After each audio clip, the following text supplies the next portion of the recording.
Good morning students. हम history का lesson first पढ़ रहे हैं और आज हमें पेज नंबर 18 से पढ़ना है, लास्ट सेकंड पैराग्राफ।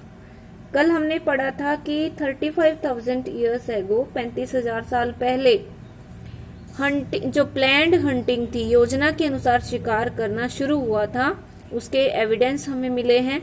और हमने पढ़ा था कि कुछ माइग्रेटरी जो एनिमल्स हैं वो रिवर्स के पास, नदियों के पास आ जाते थे और लोग उन स्थानों को चुनते थे शिकार करने के लिए। इससे हमें ये पता चलता है कि जो हंटिंग है वो प्लान्ड होती थी, योजना के अनुसार की जाती थी। और ये ऑटम और स्प्रिंग के टाइम ये माइग्रेटरी जो एनिमल्स होते थे ये नदियों के पास आते थे और वहां इनको लार्ज स्केल पे मारा जाता था। और इसके साथ ही लोगों को उनके मारने का तरीका भी पता था, तो इससे हमें हंटिंग के बारे में पता चलता है। Did man and women have different roles in gathering. अब क्वेश्चन ये है कि क्या आदमी और औरतें दोनों का रोल जो था, भूमिका, शिकार करने में, गैदरिंग करने में, स्पंजिंग या फिशिंग करने में, क्या उनका जो रोल था, भूमिका थी, वो डिफरेंट थी, अलग अलग काम करते थे वो इनमें। Today we find we do not really know, हम वास्तव में नहीं जानते इसके बारे में। टुडे वी फाइंड सोसाइटीज, हमें आज भी ऐसे समाज मिले हैं that live by hunting and gathering, जो शिकार पे और गैदरिंग पे, संग्रहण पे रहते हैं। Where women and man undertake a range of different activities, जहाँ पे महिलाओं का काम अलग होता है, जैसे आदमी शिकार करता है और महिलाएं फिर उस शिकार को उठा के लाती हैं, तो उनका काम दोनों का डिफरेंट हो गया। And man undertake a range of different activities, दोनों जो है वो अलग अलग काम करते हैं आज के टाइम में जो सोसाइटीज हमें मिली हैं। But as we will see later in the chapter, जब हम चैप्टर में बाद में लास्ट में पढ़ेंगे, it is not always possible to suggest parallels with the past, कि यह पॉसिबल नहीं है, संभव नहीं है कि हम पास्ट के समानांतर कोई ऐसा सुझाव दे या फिर पास्ट की सोसाइटीज को प्रेजेंट की सोसाइटीज से हम कंट्रास्ट करें, तुलना करें, ये संभव नहीं है। अब नेक्स्ट पॉइंट है early humans from trees to caves and open air sites. शुरुआत का जो ह्यूमन था वो पेड़ों पर रहता था, फिर उसने गुफाओं में रहना सीखा, फिर उसके बाद वो खुले ओपन एयर साइट, खुले स्थानों पर रहने लगा, गुफाएं बनाकर या फिर कुछ और अलग तरह के शेल्टर बना के। We are on surer ground when we try to reconstruct the evidence for patterns of residence.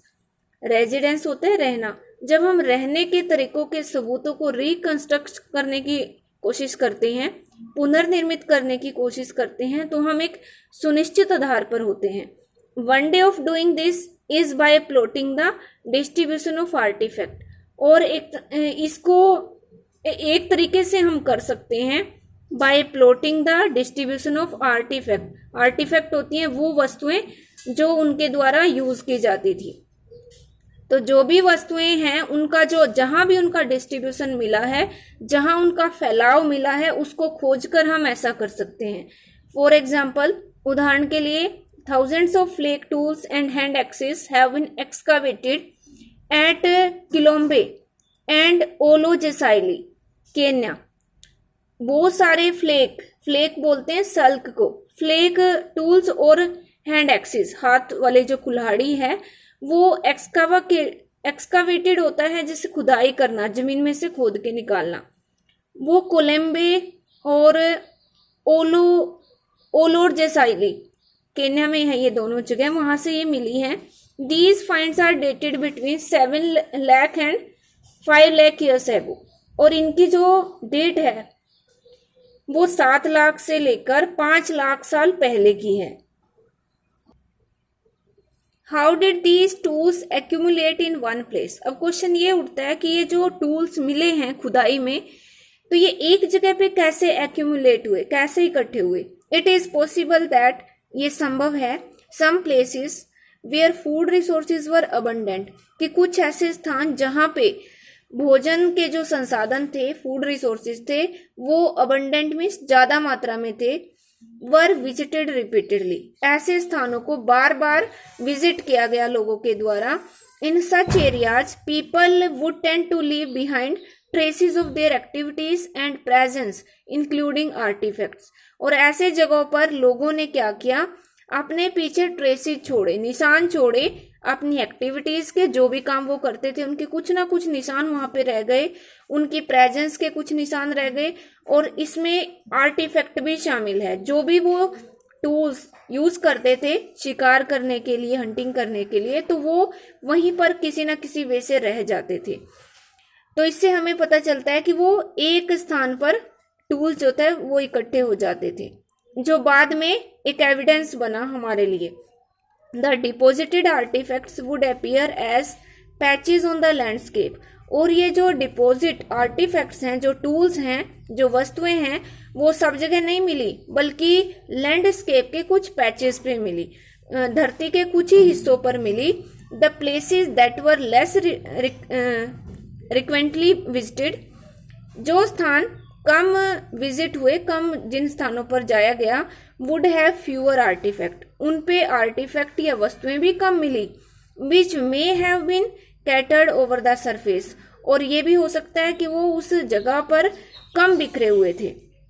It is also important to remember that, ये याद रखना भी जरूरी है, the same locations could have been shared by hominids, other primates and carnivores, कि एक ही जगह जो थे, सेम जो लोकेशंस थी, ये हो सकता है कि वो होमिनिड ने भी उसको यूज किया हो, दूसरे प्राइमेट्स भी उनमें एक साथ रहते हो, या फिर कार्निवोरस जो मांस खाते हैं वो भी उन्हीं में शामिल हो, और वो सब मिलकर किसी एक जगह पर एक ही जगह को शेयर करते हों।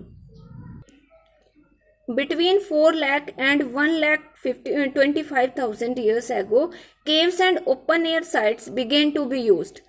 4 लाख से लेके 1,25,000 साल के बीच का जो टाइम था, उसमें मानव ने केव्स, गुफाओं, और ओपन एयर साइट में खुले स्थानों को यूज करना शुरू किया।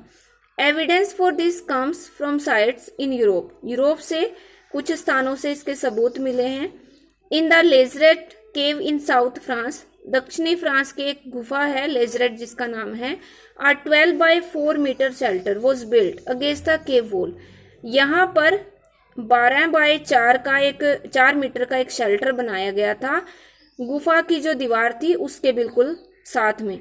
Inside it were 2 hearths and evidence of different food sources, और इसके अंदर 2 चूल्हे मिले और अलग अलग प्रकार के जो फूड रिसोर्सेज थे उनके सबूत मिले, जैसे कि fruits, vegetable, seeds, nuts, bird eggs and fresh water fish, जैसे कि फल, सब्जियां, बीज, नट्स और पक्षियों के अंडे और ताजे पानी की मछलियां, इनके भी अवशेष मिले।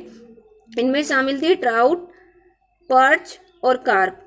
एट अनदर साइट, और एक दूसरी जगह से, Terra Amata on the coast of southern France, दूसरी जगह का नाम है टेरा माटा जो दक्षिणी फ्रांस के तट पर स्थित है। फ्लिम्सी शेल्टर्स, फ्लिम्सी होता है जो कमजोर हो, ऐसे कमजोर से बने हुए शेल्टर मिले विद रूफ्स ऑफ वुड, जिनकी छत जो थी वो वुड एंड ग्रासेस, घास और लकड़ी से बनी हुई थी। Were built for short term seasonal visits, ये थोड़े टाइम के लिए, सीजनल विजिट के लिए, जो सिर्फ एक मौसम में ही वहां विजिट करने आते थे, तो ये थोड़े टाइम के लिए बनाए जाते थे। Pieces of baked clay and burnt bone along with stone tools dated between 1.4 and 1 million years ago have been found at Chesovanja, Kenya and Swaziland, South Africa. पकी हुई मिट्टी के टुकड़े और जली हुई हड्डियां, साथ में स्टोन टूल, पत्थर के औजार, ये 14 लाख और 1 साल के बीच का जो 1 लाख साल के बीच का जो टाइम पीरियड था उसमें मिले हैं, और ये साउथ अफ्रीका से मिले। Were these the result of a natural Bush fire और वोल्केनिक इरप्शन, और क्या ये किसी प्राकृतिक झाड़ियों में लगी जैसे आग प्राकृतिक रूप से लग जाती है उसकी वजह से था, या फिर कोई वोल्केनिक इरप्शन यहाँ पे हुआ था। और were they produce through the deliberate controlled use of fire, या फिर वो जानबूझकर एक नियंत्रित रूप से जो आग जलाई जाती थी उससे हुआ है। We do not really know, हम सच में इसके बारे में नहीं जानते।